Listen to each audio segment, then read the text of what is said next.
खूनी मंडे। अंतिम बलि। सोमवार की रात थी।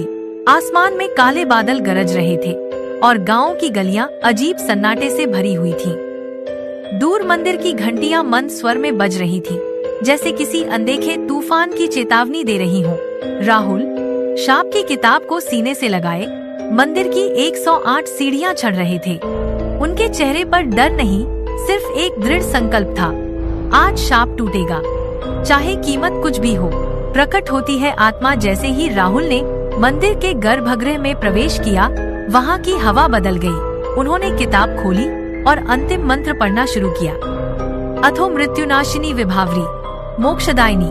अचानक एक तेज झोंका उठा, दिए बुझ गए। मंदिर के बीचों बीच धुएं से एक बूढ़ी आत्मा प्रकट हुई। लंबे उलझे बाल, लाल जलती आंखें और हवा में तैरता सड़ता हुआ शरीर। उसकी चीख पूरे मंदिर को कंपा गई। मुझे मोक्ष नहीं चाहिए, मुझे तेरा खून चाहिए। राहुल ने त्रिशूल से आत्मा रोका।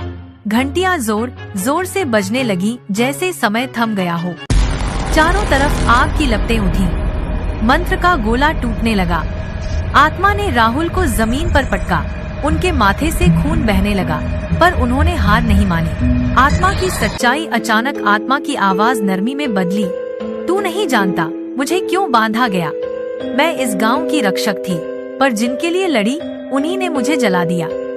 अब मेरा श्राप ही मेरी शक्ति है और तू उसे छीनना चाहता है। राहुल के कदम डगमगाए, पर फिर उन्होंने कहा, शांति बदले से नहीं मिलती। अगर तुझे मुक्ति चाहिए तो ले मेरी जान। अंतिम बलिदान। राहुल ने चाकू उठाया और अपने सीने में उतार लिया। रक्त से मंत्र का गोला फिर सक्रिय हो गया। आत्मा चीखी, तड़पी। उसका शरीर राख में बदलने लगा। चारों ओर उजाला छा गया। मंदिर की घंटियां अचानक शांत हो गईं। अमृतत्व। गांव में एक नई सुबह हुई। लोगों ने देखा मंदिर की दीवार पर कुछ खुदा हुआ था। जिसने जान देकर शाप को हराया वो अब अमर है और गांव अब शाप मुक्त। And scene. एक कोने में राहुल की तस्वीर टंगी है। नीचे लिखा है, बलिदान वो होता है जो डर के बावजूद किया जाए।